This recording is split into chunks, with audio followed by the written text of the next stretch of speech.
Hello guys, आप सभी का स्वागत है मोबाइल पाठशाला पर। तो आज की इस वीडियो में हम डिस्कस करने वाले हैं बहुत ही इंपॉर्टेंट क्वेश्चन, जैसा कि हमेशा करते हैं। तो हमारी पूरी प्लेलिस्ट है एसएससी सीजीएल की, जिसमें आज हम डिस्कस कर रहे हैं डे 26। यस। तो आज भी बहुत इंपॉर्टेंट क्वेश्चन हम करने वाले हैं। But first of all, before moving ahead guys, एक बार लिंक को शेयर कर दीजिए, लाइक कर दीजिए, और पहली बार अगर चैनल पे विजिट किए हैं तो चैनल को सब्सक्राइब ही जरूर करेंगे। क्लियर इतनी बात? तो आज भी करने वाले हैं। और जैसा कि मैं हमेशा आपको बोलती हूँ कि अगर आप बेहतरीन सक्सेस पाना चाहते हैं, यानी जल्द सक्सेस पाना चाहते हैं, तो कोचिंग क्लासेस में जैसा कि आपको जो मटेरियल प्रोवाइड किया जाता है, मैं ये नहीं कह रही हूँ कि कोचिंग क्लासेस बंद कर दीजिए, बट ऑफकोर्स आप जाएंगे वहां पर क्योंकि आपको माहौल मिलता है।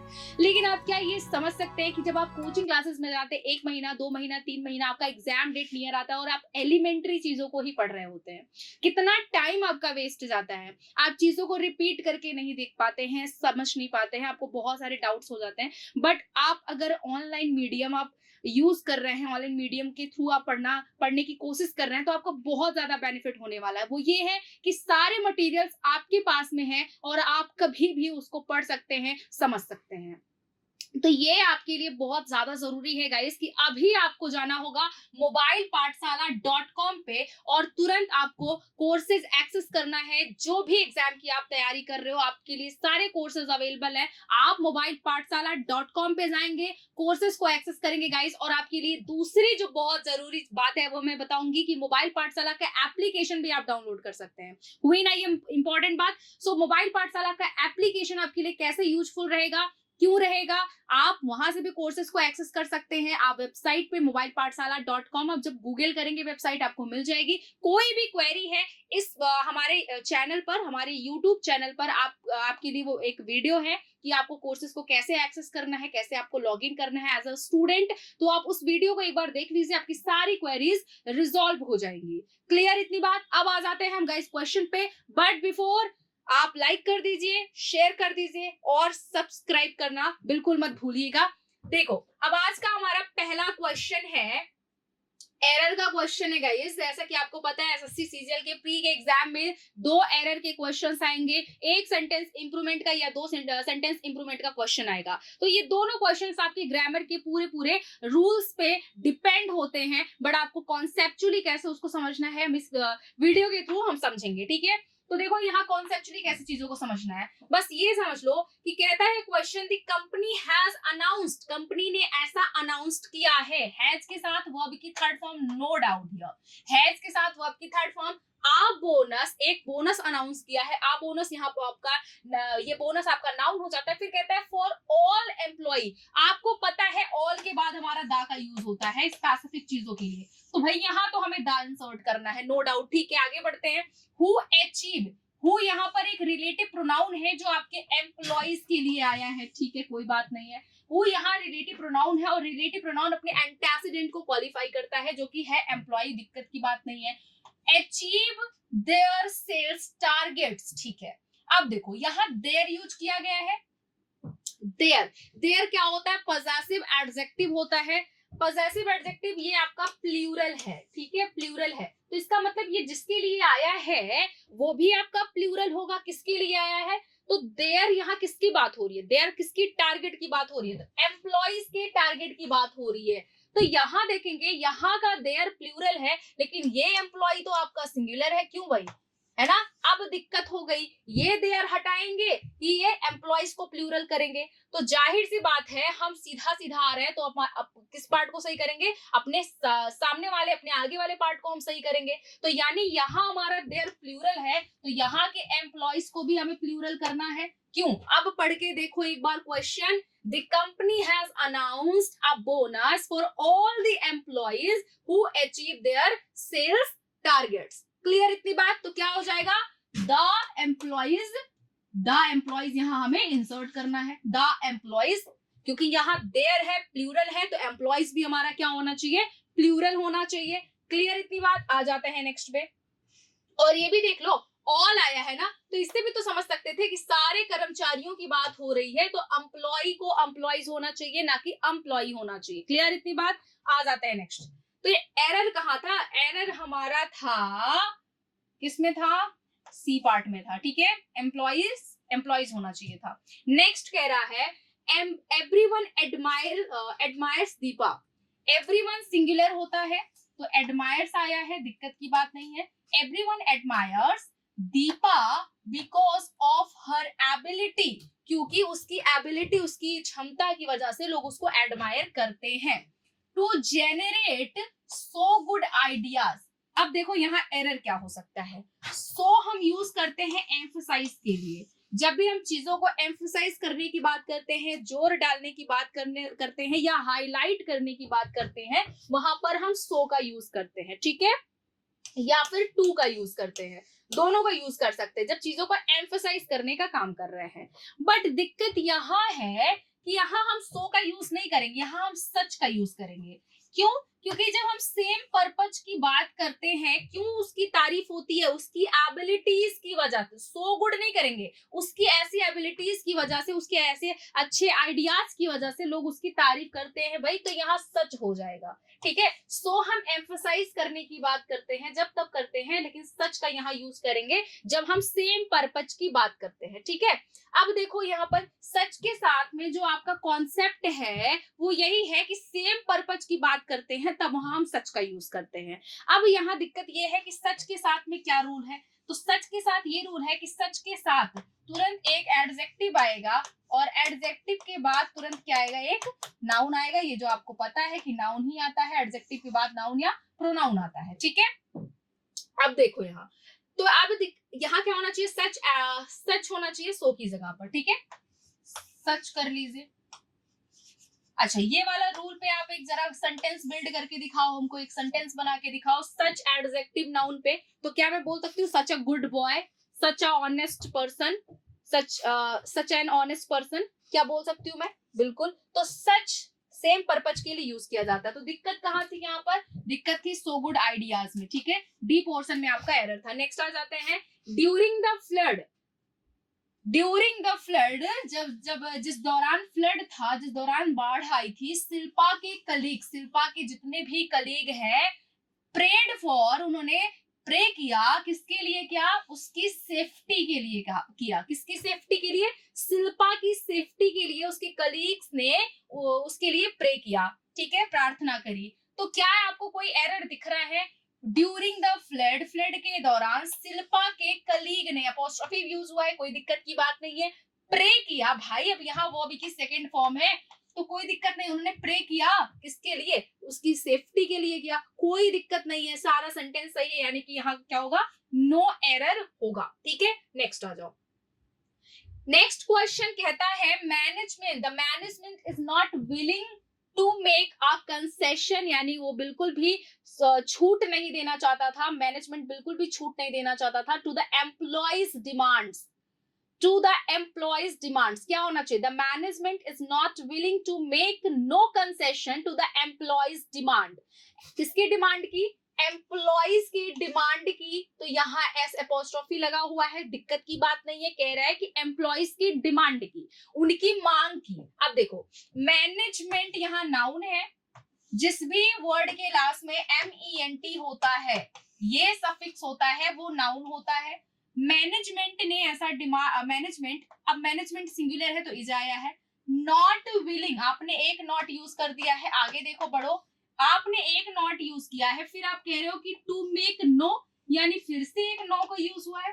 दो नेगेटिव एक ही सेंटेंस में एक ही बात को कैसे बता सकते हैं? दो वर्ड्स आपने नेगेटिव यूज किया है एक ही सेंटेंस में एक ही बात को बताने के लिए, कैसे हो सकता है? बिल्कुल ऐसा नहीं होगा। The management is not willing to make no concession नहीं होगा गाइज, हमें यहाँ से एक नो को हटाना है। अगर हम नो को हटा रहे हैं तो यहाँ हमें क्या यूज करना है? यहाँ हमें एनी का यूज करना है, क्योंकि एनी का यूज हम कब करते हैं? इंटरोगेटिव सेंटेंस में करते हैं और नेगेटिव स्टेटमेंट में करते हैं। क्यों दिक्कत हुई? बिल्कुल नहीं, सब एकदम क्रिस्टल क्लियर है आपके सामने, जो आपको समझना है। एग्जाम के वक्त आपको यही कॉन्सेप्ट पढ़ करके जाना है, और कॉन्सेप्ट अगर आपका तैयार है, रूल नहीं रटा है, कॉन्सेप्ट पढ़ा है तो सब बढ़िया है, कोई दिक्कत की बात नहीं है। चिल होकर के पेपर दीजिए, पूरा पेपर आप सही करके आएंगे अगर इस तरीके से आप पढ़े, ठीक है। So management is not willing to make any concession to the employees demand. Clear इतनी बात? एरर कहाँ था? आ जाओ, एरर था हमारा मेक नो कंसेशन में। भाई दो नॉट का यूज हम एक ही सेंटेंस में क्यों करेंगे जब वही बात हमें कहनी है? तो हम वहां पर नो की जगह पर एनी का यूज करेंगे, क्योंकि एनी हमारा इंटेरोगेटिव और नेगेटिव स्टेटमेंट में यूज किया जाता है। Do you have any pen, ये do you have some pen, do you have any pen होता है, ठीक है। और सम का यूज जब रिक्वेस्ट करते हो अफर्मेटिव सेंटेंस में तब हम सम का यूज करते हैं, ठीक है। अब आ जाओ नेक्स्ट पे, it is the government responsibility, ये गवर्नमेंट की रिस्पॉन्सिबिलिटी है, it is the government responsibility. It को हम बोलते हैं स्यूडो सब्जेक्ट, इट को क्या बोलते हैं, क्या सुना आपने, स्यूडो सब्जेक्ट बोलते हैं। स्यूडो सब्जेक्ट यहाँ पर जब हम जब सेंटेंस को इंट्रोड्यूस करने का काम करते हैं तो वहां पर हम स्यूडो सब्जेक्ट लगाते हैं, ठीक है। इट हमेशा सिंगुलर होता है, इसके बाद सिंगुलर वर्ब ही आती है। इट सिंगुलर है तो सिंगुलर वर्ब आएगा इसके साथ। द गवर्नमेंट, यहाँ हमारा गवर्नमेंट नाउन है जो कि सिंगुलर है, गवर्नमेंट्स नहीं है, सिंगुलर है, ठीक है। ये सिंगुलर है तो वर्ब सिंगुलर है। रिस्पॉन्सिबिलिटी टू प्रोवाइड, किस चीज को मतलब गवर्नमेंट की रिस्पॉन्सिबिलिटी होनी चाहिए ये प्रदान कराने के लिए, किसको क्या प्रदान कराने के लिए, एथलीट्स को with the necessary facilities, necessary facilities athletes को प्रोवाइड कराना, उनकी ट्रेनिंग की पूरी जिम्मेदारी किसकी होनी चाहिए, गवर्नमेंट की होनी चाहिए, ठीक है। So it is the government responsibility. अब देखो किसकी रिस्पॉन्सिबिलिटी, फिर से सुनो, बताओ मुझे, ये गवर्नमेंट की रिस्पॉन्सिबिलिटी होनी चाहिए, ये गवर्नमेंट की रिस्पॉन्सिबिलिटी होनी चाहिए। तो रिस्पॉन्सिबिलिटी किसकी, गवर्नमेंट की, यानी कि अब हमें पोजेशन का सेंस देना है, तो पोजेशन के सेंस के लिए हम क्या यूज करते हैं, एपोस्ट्रोफी का यूज करते हैं। यानी यहाँ क्या हो जाना था, यहाँ होना था it is the government's responsibility to provide athletes with the necessary facilities. क्या होना था, गवर्नमेंट्स रिस्पॉन्सिबिलिटीज होना था गाइस, तो हम यहाँ गवर्नमेंट्स कर देंगे, ठीक है, गवर्नमेंट्स कर देंगे, तब जाकर के हमारा ये करेक्ट हो जाएगा। दिक्कत नहीं है ना, बिल्कुल अच्छे से समझ रहे हो। अगर अच्छे से समझ रहे हो तो एक बार लाइक कर दो, शेयर कर दो, सब्सक्राइब कर दो, मेरे लिए कर दो, और अगर समझ में आ रहा है तो कमेंट सेक्शन में जरूर बताना कि समझ में आ गया। नेक्स्ट आ जाते हैं, नेक्स्ट हमारा फिलर का क्वेश्चन आ गया गाइस, बहुत इंपॉर्टेंट है फिलर, आपका 2 एग्जाम में जरूर पूछा जाएगा। आपने प्रीवियस ईयर क्वेश्चन पेपर से ये चीज तो पक्का समझ लिया होगा, और अगर समझ लिए हो तो इसको ध्यान से आपको देखना है, ठीक है। देखो क्वेश्चन कह रहा है, dash to my political rivals statement, मेरे प्रतिद्वंदी भरे स्टेटमेंट के बावजूद के, देखो यहाँ अब हमें क्या ऐड करना है, देखो dash to my political rivals statement, political मेरे जो स्टेटमेंट था, जो मेरा द्वंद स्टेटमेंट था, the data reveals crime has not increased in the country, the data reveals crime, मतलब जो डेटा से जो पता चला कि कंट्री में क्या हो गया, क्राइम बहुत ज्यादा इंक्रीज हो गया है, ठीक है। अब देखो मैं डैश में क्या फिल करना है, मतलब मेरे द्वंद भरे स्टेटमेंट के मैंने तो एक स्टेटमेंट दिया जो मेरा द्वंद भरा था, ठीक है। फिर उसमें डेटा जो रिवील हुआ उसे ये पता चला कि जो है the crime has not increase in this country, crime देश में नहीं बढ़ा है। जो डेटा रिवील हुआ उससे पता चला कि क्राइम कंट्री में नहीं बढ़ा है। अब देखो यहाँ डैश, यहाँ कॉमा है, ध्यान से ये देखना, कॉमा है यहाँ पर। एक्सेप्टिंग मतलब समझते हो स्वीकार, कॉन्ट्रैरी मतलब होता है कि बावजूद, यानी कि विरुद्ध, विरुद्ध या विपरीत, ठीक है। और रेफरेंस का मतलब होता है किसी के संदर्भ में, और असिस्टिंग का मतलब होता है मदद। क्या यहाँ एक्सेप्ट या रेफरेंस या असिस्टिंग का सेंस दे रहा है, बिल्कुल नहीं। यहाँ अगर हम कॉन्ट्रैरी फिल करें तो contrary to my political rivals statement, मेरे पॉलिटिकल द्वंद भरे स्टेटमेंट के बावजूद भी ये डेटा रिवील होता है कि कंट्री में क्राइम नहीं बढ़ा है, ठीक है। सो कॉन्ट्रैरी यहाँ पर क्या हो जाएगा, आपका करेक्ट ऑप्शन हो जाएगा। नेक्स्ट आ जाते हैं, रेवाइन का मतलब होता है गाइस गर्त, गर्त मतलब क्या होता है, गड्ढा, गर्त मतलब क्या होता है, गड्ढा। आपको क्या बताना है, आपका देखो 2 सिनोनिम आपका आएगा एग्जाम में, ठीक है, 2 सिनोनिम आएगा, तो यहाँ देखो सिमिलर मीनिंग हमें बताना है, फटाफट से बता दो रेवाइन का सिनोनिम क्या होगा। रेवाइन मतलब होता है गर्त यानी कि गड्ढा, ठीक है। ल्यूसिड का मतलब होता है गाइस कोई चीज क्या हो, समझने के लायक हो, ठीक है, समझने के लायक हो, मीनिंगफुल हो, ल्यूसिड हो, ठीक है, लचात्मक हो, जिसको समझते हो ना, जो जिसमें इलास्टिसिटी हो, जिसको आराम से आप समझो। प्रिसाइज बोल सकते हो, प्रिसाइज, प्रिसाइज या फिर कंसाइज,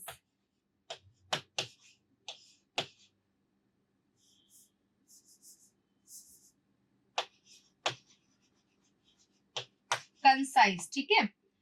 पेटेंट का मतलब होता है गाइस, पेटेंट का मतलब होता है, एक सेकंड, पेटेंट का मतलब क्या होगा आपका, पेटेंट का मतलब होता है लाइसेंस, हाँ पेटेंट का मतलब क्या होता है लाइसेंस। अबिस का मतलब होता है, अबिस का मतलब होता है गाइस गड्ढा, गर्त। अबिस का मतलब क्या होता है गर्त, ठीक है गड्ढा। तो आंसर आपका सिनोनिम में ये हो जाएगा। पैल्पेबल का मतलब होता है स्पर्शनीय, टचेबल, जिसको टच किया जा सके, जिसको टच किया जा सके उसको बोलते हैं पैल्पेबल, ठीक है। सो यहाँ आंसर क्या बन जाएगा, 3 बन जाएगा आपका आंसर। नेक्स्ट आ जाते हैं गाइस, रीलम मतलब होता है क्षेत्र, रीलम का मतलब होता है क्षेत्र, एरिया, ठीक है। वोल्ट का मतलब क्या होता है, गुंबद, गुंबद समझते हो ना, वो मस्जिद में क्या होता है, गुंबद होता है, मंदिर में क्या होता है, गुंबद होता है। मस्जिद मंदिर और मस्जिद क्या होते हैं, एक ही जैसे होते हैं, फिर भी हम उसमें पता नहीं कहाँ खोए हुए हैं, ठीक है। आप जाओगे ताजमहल देखोगे, वो भी गुंबद की तरह उसमें बना हुआ है ऊपर ना, तो वो भी गुंबद है, मंदिर की तरह भी लगता है, मस्जिद की तरह भी लगता है। तो वोल्ट का मतलब क्या होता है, गुंबद होता है, ठीक है। वो ऊपर का उठा हुआ जो भाग है उसी को हम बोलते हैं, ठीक है। एज्योर का मतलब होता है नीला, ब्लू, एज्योर का मतलब होता है ब्लू, ठीक है। और लिड का मतलब होता है लिड, लिड क्या होगा, आई लिड देखा है, आई लिड, मेरी आई लिड्स आजकल पता नहीं क्यों बहुत डांस कर रही हैं, हर टाइम में डांस करती रहती हैं। तो आई लिड क्या है, आई लिड का मतलब होता है ऊपरी परत, जिसको ढक्कन भी बोल सकते हो, द कवर, फ्रंट कवर होता है, ठीक है। और डायमेंशन का मतलब होता है एरिया यानी कि आयाम, ठीक है। डायमेंशन का मतलब होता है एरिया या आयाम, ठीक है। आंसर क्या बन जाएगा रीलम का, थर्ड ऑप्शन यहाँ पर क्या हो जाता है करेक्ट, फोर्थ ऑप्शन यहाँ पर करेक्ट हो जाता है। क्लियर इतनी बात, आ जाओ नेक्स्ट पे। रिबफ, रिबफ का मतलब क्या होता है गाइस, रिबफ का मतलब होता है किसी की इंसल्ट करना, किसी की इंसल्ट करना, ठीक है। किसी को डिस्क्रिमिनेट करना, किसी को डिस्क्रिमिनेट करना, किसी को रेब्यूक करना, किसी को रेब्यूक करना, ठीक है। अब देखो यहाँ क्या होगा, रेब्यूक बन जाता है आपका, नहीं हमको क्या देखना है, हमको ओपोजिट वर्ड देखना है। तो ओपोजिट तो होगा आपका, रेब्यूक तो होगा नहीं, रेब्यूक बन जाता है सिनोनिम। रेब्यूक का मतलब क्या होता है, चाइड करना यानी किसी को डांटना,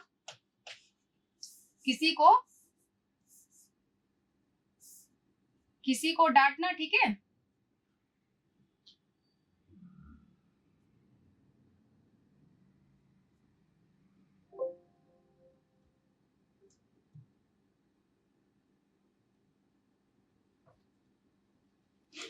किसी को चाइड करना, किसी को एडमोनिश करना। अब यहाँ देखो स्नब, स्नब का मतलब क्या होता है, स्नब का मतलब होता है किसी की इंसल्ट करना। आंसर स्नब भी नहीं होगा, देखो आंसर स्नब भी नहीं होगा आपका, ठीक है। क्या होगा आंसर, स्नब का भी मतलब होता है किसी की इंसल्ट करना। निक्स का मतलब होता है, निक्स का मतलब होता है शून्य यानी जीरो, बिल्कुल भी जीरो। आप बोल सकते हो एकदम क्या, जीरो बोल सकते हो, एम्प्टी बोल सकते हो, ठीक है। निक्स का मतलब होता है एम्प्टी या जीरो। प्रेज का मतलब होता है किसी की तारीफ करना। तो भाई हमें क्या मिल गया, हमें एंटोनिम मिल गया किसका, रिबफ का एंटोनिम मिल गया प्रेज। रिबफ का मतलब होता है किसी का अपमान करना, किसी का प्रतिघात करना, किसी को डिस्क्रिमिनेट करना, किसी को क्या करना, किसी को लेट डाउन करना, किसी को रेब्यूक करना, किसी को एडमोनिश करना, किसी को चाइड करना। और हमें क्या इसका एंटोनिम मिलेगा, प्रेज करना, किसी को, किसी का रिस्पेक्ट करना, किसी को किसी की रिस्पेक्ट करना क्या हो जाता है, इसका एंटोनिम हो जाता है, ठीक है। नेक्स्ट आ जाते हैं, रिसीड का मतलब होता है पीछे हटना। पीछे हटना मतलब अवनति, मतलब क्या होता है कि आप क्या हो रहे हो, आप पीछे की तरफ जा रहे हो, आपका लेवल डिक्रीज हो रहा है, कम हो रहा है, ठीक है। सो रिसीड का मतलब होता है पीछे हटना, डिक्रीज होना, है ना, ठीक है। अब यहाँ एब का भी मतलब होता है पीछे हटना, फेड का भी मतलब पीछे हटना, वेन का भी मतलब होता है बर्बाद होना, और एक्सटेंड का मतलब होता है आगे बढ़ना, ठीक है। एक्सटेंड का मतलब क्या होता है, आगे बढ़ना। तो एक्सटेंड इसका क्या बन जाता है, एंटोनिम बन जाता है। नेक्स्ट आ जाओ। अब यहाँ पर हमारा ईडीएम का क्वेश्चन आ गया है, ध्यान से देखना। 2 ईडीएम आपका पूछा जाएगा एग्जाम में, 2 ईडीएम पक्का ले लो, मेरी बात आ जाएगा। अब ईडीएम में हमें एक ही टेक्निक फॉलो करनी है। कौन सी टेक्निक भैया, जो हमेशा करते हो, मम्मी बोलती है बाहर मत जाना, नहीं बाहर जाओ खेल लो। मम्मी क्या बोलती है, कभी गुस्से में बोलती है ना, जाओ जाओ जाओ बाहर खेलो, जाओ जाओ जाओ जाओ, बात करो, मुझे कुछ नहीं लेना देना। लेकिन वहां पर उनका छिपा रहता, गुस्से में बोलती है। वो ये नहीं कहती जाके फोन से बात करो, जाके चैट करो, जाके बाहर खेलो दोस्तों से मिलके। वो कहती है अगर गए तो चप्पल लेके कूटेंगे। उनका ये वाला हाल होता है। तो उनमें क्या करते हो, ये आपको भी पता है कि मम्मी ऐसे नहीं बोलने वाले कि जाके बाहर खेलो, जाके फोन चलाओ। उनका भी यही कहना होता कि अगर गए तो पिटाई हो जाएगी, यानी कि आपको वहां पर पता है कि आप उनकी बात को समझ रहे हो, वो ये नहीं कह रही हैं, वो कुछ दूसरा ही समझाने की कोशिश कर रही हैं। तो जैसे वहां पर मतलब ढूंढ लेते हो, वैसे यहाँ भी मतलब निकालना है आपको। और कैसे निकालोगे, रीड बिटवीन द लाइंस, यानी बातों का मतलब समझना है, बातों के अंदर की मतलब को समझना है आपको, जो आप हर किसी के मतलब को समझ जाते हो। बस आपका खुरा भाती दिमाग लगाओ और इसका मतलब ढूंढ लो। जैसे कह रहा है बाल इज इन योर कोट, बाल इज इन योर कोट। अब भैया जैसे तुम्हारे 4-5 दोस्त हैं और क्रिकेट खेल रहे हैं और एक बॉल आकर के तुम्हारे छत पे गिर जाता है, तो तुम क्या करते हो, बॉल उठा लेते हो, कहते हो अब नहीं देंगे, तो उनको अब नहीं देंगे, तो क्या करते हो उसके बाद, अब नाचो फिर बॉल मिलेगा, है ना। तो ये वाला हाल है कि अगर आपके पास में बॉल है, अगर आपके पास में बॉल है, तो ये मतलब है कि अब आप पर बात आ गई है कि आप क्या करोगे उस बॉल का, दोगे या नहीं दोगे। तो यानी it is up to you to make the next decision और स्टेप। अब बात आप पर आ गई है क्योंकि बॉल आपके पास में है, so you should decide, you will absolutely decide that what the decision you are going to take। Clear इतनी बात। तो यहाँ पर थर्ड ऑप्शन आपका क्या हो जाता है, करेक्ट हो जाता है। नेक्स्ट आ जाओ, बेस्ट ऑफ बोथ वर्ल्ड। दो दुनिया है, एक जो हम लोग जी रहे हैं और एक जो हम एज्यूम करते हैं कि एक स्वर्ग है, एक हेवन है और एक अर्थ है। दो दुनिया हम मानते हैं, एक हेवन है और एक अर्थ है जिसपे हम लोग हैं।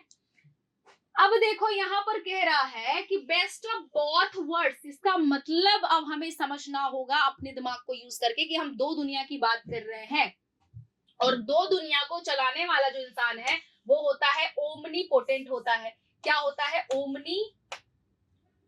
ओमनी पोटेंट होता है, तभी तो वो चला पाएगा। ओमनी पोटेंट कौन है, गॉड है, यानी कि अल्टीमेटली हम भगवान की बात कर रहे हैं। So God who rule heaven and earth, वो भगवान जो पृथ्वी और स्वर्ग को चलाता है, उसी को हम क्या बोलते हैं, बेस्ट ऑफ बोथ वर्ड्स बोलते हैं, जो दोनों जगह पर एक समान तरीके से काम को कर रहा है। नेक्स्ट आ जाओ।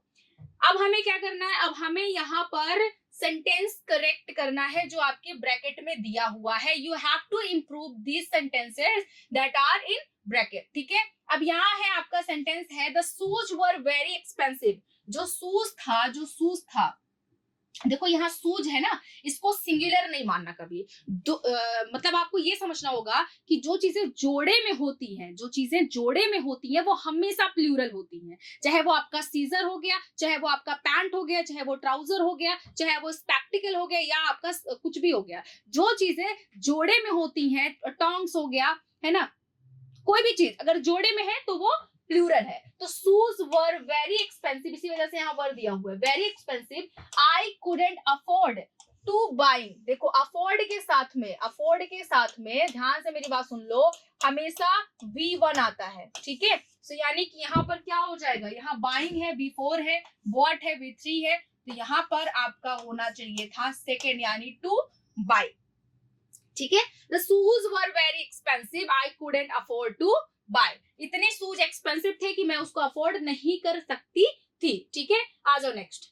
After they had finished eating, खाना खाने के बाद से वो वॉक के लिए चले गए। खाना खाया और वॉक पे निकल गए, खाना खाया वॉक पे निकल गए। दो एक्शन हुआ है, दो एक्शन अगर पास्ट में होता है तो जो पहला वाला एक्शन जो सबसे पहले हुआ है उसको यूज करते हैं पास्ट परफेक्ट में, यानी कि वहां पर यूज करेंगे हम हैड प्लस V3 यूज करेंगे, और जो उसके बाद वाला है उसको हम पास्ट इंडेफिनिट में यूज करते हैं। तो कई स्टूडेंट्स की ये कंफ्यूजन अभी तक नहीं सॉर्ट आउट हुई है कि ये पास्ट इंडेफिनिट क्या होता है और ये पास्ट परफेक्ट क्या होता है। ठीक है, क्या होता है ये पास्ट परफेक्ट और क्या होता है ये पास्ट इंडेफिनिट। इलू जानते हो, इसको नहीं जानते हो। पास्ट परफेक्ट आपका क्या होता है, पास्ट में अगर दो एक्शन है, जो एक्शन हमारा सबसे पहले हुआ है, जैसे कि तुम्हारे मिलने से पहले उसके दो बॉयफ्रेंड थे, तुम्हारे मिलने से पहले उसके 2 बॉयफ्रेंड थे, तो बॉयफ्रेंड वाला किस्सा भैया हो जाता है हमारा क्या, पास्ट परफेक्ट हो जाता है, और तुम्हारा मिलना हो जाता है पास्ट इंडेफिनिट। यानी कि पास्ट में एक्शन हुआ तो एक है, लेकिन जो एक्शन सबसे पहले हुआ है उसी को हम क्या बोल देते हैं, पास्ट परफेक्ट बोल देते हैं, और जो एक्शन उसके बाद हुआ है उसको हम बोल देते हैं पास्ट इनडेफिनिट बोल देते हैं। अब बताओ क्लियर हो गया?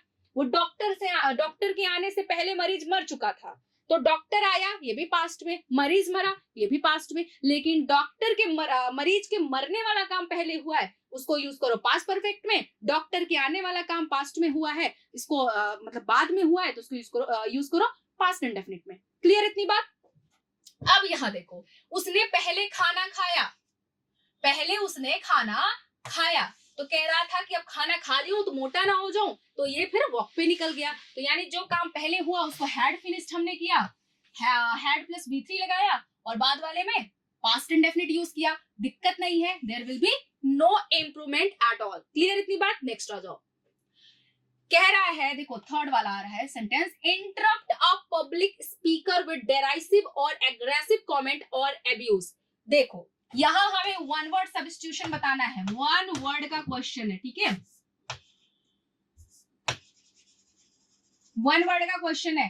आपकी जानकारी के लिए बता दूं कि हमारे ही इसी आपके एसएससी सीजीएल के क्रैश कोर्स के प्लेलिस्ट में अगर आप जाएंगे तो वन वर्ड सब्स्टिट्यूशन से आपको 2 वीडियो मिलेंगे, प्रॉपर आपके एग्जाम के लिए डेडिकेटेड है, खुशहाली से जाइए, फ्रेजल वर्ब, वोकैबुलरी और वन वर्ड सब्स्टिट्यूशन की वीडियोस को देख डालिए, इससे बाहर एग्जाम में कुछ नहीं पूछा जाएगा। अगर चाहते हो इंग्लिश में बढ़िया स्कोर करना तो एक बार उन वीडियोस को देख करके फिर जाइएगा, ठीक है। अब देखो कहता है इंटरप्ट अ पब्लिक स्पीकर, अगर आप ऐसे स्पीकर को इंटरप्ट कर रहे हो, रोक रहे हो, हस्तक्षेप कर रहे हो, जो कि क्या कर रहा है, डेराइसिव यानी हानिकारक, एब्यूसिव अग्रेसिव लैंग्वेज में कमेंट कर रहा है, उसको रोकने वाली चीज को हम क्या बोलते हैं, इस प्रकार की हरकत को हम क्या बोलते हैं, जब हम किसी को इंटरप्ट कर रहे हो जो इस प्रकार की हरकत कर रहा हो, एब्यूसिव एग्रेसिव लैंग्वेज में कमेंट कर रहा हो, सो उसको हम बोलेंगे हैकल करना, हैकल। हाईजैक से हैकल बना है, दिक्कत की बात नहीं है। हाईजैक मतलब क्या होता है,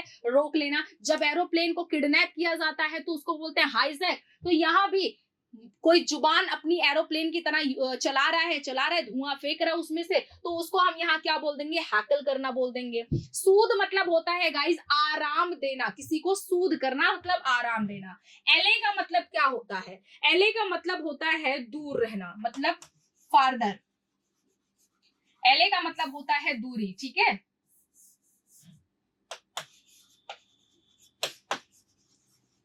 रिमोट।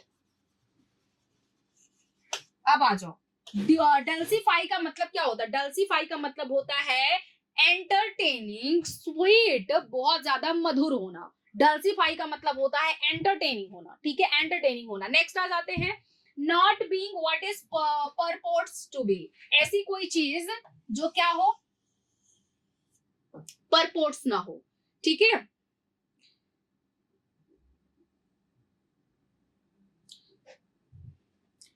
ऐसी कोई चीज जिसपे बिलीव ना किया जा सके, मतलब जो झूठी हो, जो झूठी हो, वैधानिक ना हो। तो लेजिटिमेट का मतलब होता है लीगल यानी वैधानिक। पैल्पेबल का मतलब होता है स्पर्श जिसको किया जा सके। एविडेंट का मतलब होता है स्पष्ट यानी कि ट्रूथफुल। और स्प्यूरियस का मतलब होता है फेक, झूठा।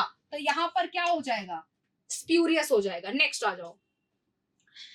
अब आपको स्पेलिंग एरर आएगा एग्जाम में, 1-2 स्पेलिंग एरर आएगा, 2 स्पेलिंग एरर के क्वेश्चंस आएंगे, ठीक है। पहला यहाँ देख लो दिया हुआ है, कास्टिगेटेड कास्टिगेटेड कास्टिगेटेड कास्टिगेटेड। कौन सा यहाँ पर आपका करेक्ट है, कौन सा वाला करेक्ट है बेटा, देखो यहाँ ध्यान से, ये कास्टिगेटेड की स्पेलिंग होती है, कास्टिगेटेड, ठीक है। ये तो बहुत आसान था, 2017 के पेपर में आया था, आपके प्रीलिम्स में, कास्टिगेटेड, ठीक है। अब देखो ये ए है आपका कास्टिगेटेड, इसका मतलब होता है किसी को रेब्यूक करना, किसी को रेब्यूक करना, किसी को चाइड करना, किसी को लेट डाउन करना, किसी को डिस्क्रिमिनेट करना, मतलब किसी को डांटना। आंसर यहाँ पर थर्ड ऑप्शन आपका करेक्ट है, कास्टिगेटेड, कास्टिगेटेड, ठीक है। नेक्स्ट आ जाओ, पजेस पजेस पजेस। यहाँ पर पजेस का मतलब होता है अधिकार, मतलब ऑनरशिप, अधिकार यानी कि ऑनरशिप, ठीक है, ऑनरशिप, ऑनरशिप यहाँ पर आपका थर्ड हो जाएगा। पजेस की स्पेलिंग क्या होती है? POSSESSES, ठीक है। तो यहाँ पर थर्ड ऑप्शन आपका क्या है? करेक्ट है। नेक्स्ट आ जाओ। हाँ, तो आ जाते हैं अब 19वें क्वेश्चन पे। 19वां क्वेश्चन है हमारा पाराजंबल का, ठीक है। पाराजंबल का क्वेश्चन है, अब इसको हमें करना है सॉल्व। पाराजंबल के क्वेश्चन में खास खास बातें क्या ध्यान में रखनी होती है आपको? ध्यान में रखना होता है कि सेंटेंस का इंट्रोडक्शन किससे करना है। तो सेंटेंस का इंट्रोडक्शन हमें इंट्रोडक्टरी सेंटेंस से करना है, वो आपको फाइंड आउट करना है कि किससे हम सेंटेंस की शुरुआत करें, मीनिंग कौन सा प्रॉपर दे रहा है, ठीक है। जब पढ़ोगे एक बार वहां समझ में आ जाएगा। इसके लिए बहुत सारी ट्रिक्स हैं, बट अभी ट्रिक समझाऊंगी तो आपको और सारी चीजें भूल जाएंगी। सो आपको क्या करना है, पहले अपने इस पे फोकस करना है, इस चीज पर फोकस करना है, मीनिंगफुल सेंटेंस जो निकल करके बाहर आ जाए। अब कह रहा है the room which yielded, so yielded, वो कमरा जो यील्डेड है यानी कि दे दिया गया है, यील्डेड है सो मच। अब सो के साथ में मच का पेयर बनेगा, यानी कि अगर मैं बात करूं तो पहले हमारा जेड आएगा, ठीक है। So much satisfaction to the boys was on boarding house in Bleecker street. On के साथ में क्या आ जाएगा? बोर्डिंग आ जाएगा। तो यानी कि अगर मैं बात करूं जेड के साथ किसका पेयर बन रहा है? वाई का पेयर बन रहा है। फिर उसके बाद आपका क्या बनेगा? एक्स का पेयर बनेगा, यानी जेड वाई एक्स यहाँ पर हमारा आंसर हो जाता है। एक बार चेक कर लेते हैं। The room which yielded so much satisfaction to the boys was on boarding house in Blacker street the 4th floor of a, ठीक है। much satisfaction to the boys was on the 4th floor of a, एक second, आपका यहाँ पर pair क्या बनेगा वो फिर से देख लीजिए आप लोग। जेड आ रहा है, उसके बाद आपका आएगा एक्स, देन आपका क्या आएगा? वाई आएगा। तो जेड एक्स वाई आपका आंसर बनता है, थर्ड वाला या फोर्थ वाला नहीं होगा, ठीक है।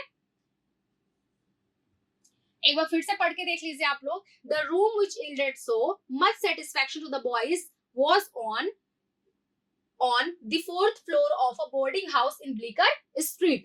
Okay, next. By the time government को समयानुसार ओपन नहीं किया जाएगा, आवर्स नहीं किया जाएगा, ऑफिस और एजुकेशनल इंस्टीट्यूशंस, यानी कि पहले हमारा कौन सा आ रहा है? एक्स आ रहा है। उसके बाद क्या आएगा? इंस्टीट्यूशंस ओपन होंगे ना, तो यानी वाई का पेयर बन रहा है। उसके बाद क्या आएगा? आपका जेड का पेयर लास्ट का बनेगा, यानी आंसर क्या हो जाएगा? एक्स वाई जेड हो जाएगा, ठीक है। एक्स वाई जेड हो जाएगा। सो यहाँ एक बार फिर से देख लीजिए। By the time government offices educational institutions open many daylight hours are already lost. Clear इतनी बात? सो हमने गाइस 20 क्वेश्चंस कर लिए हैं, बहुत मजेदार, बहुत अच्छे क्वेश्चंस रहे। ये जो जर्नी हमारी 20 क्वेश्चंस की हम आपके साथ में करते हैं, हमें बहुत मजा आता है आपके साथ इस तरह से काम करते हुए, और आपको मैं कुछ प्रोवाइड कर पाऊं तो ये हमारे लिए बहुत खुशी और बहुत ज्यादा मोटिवेटिंग हमारे लिए हो जाता है। अगर आप एक बार लाइक शेयर कर दे, सब्सक्राइब कर दे तो और भी ज्यादा मोटिवेटिंग हो जाएगा। बस ऐसे हमारे साथ में बने रहिए, और आपको सेशन अगर अच्छा लग रहा है तो लाइक शेयर एंड सब्सक्राइब आपका रुकना नहीं चाहिए, मेरे लिए करते रहिए। बाकी क्लासेस भी आपकी होती है, उसका भी एंजॉयमेंट आप लीजिए, और ऐसे ही बने रहिए। और जो मैंने आपको स्टार्टिंग में बात बताई है कि आपको क्या करना है, किस तरीके से कोर्सेज को एक्सेस करके अपनी तैयारी स्टार्ट करनी है, उस बात को कंसीडर जरूर करिएगा एक बार। तो आज के लिए गाइज इतना ही। Thank you so much, bye bye and take care guys.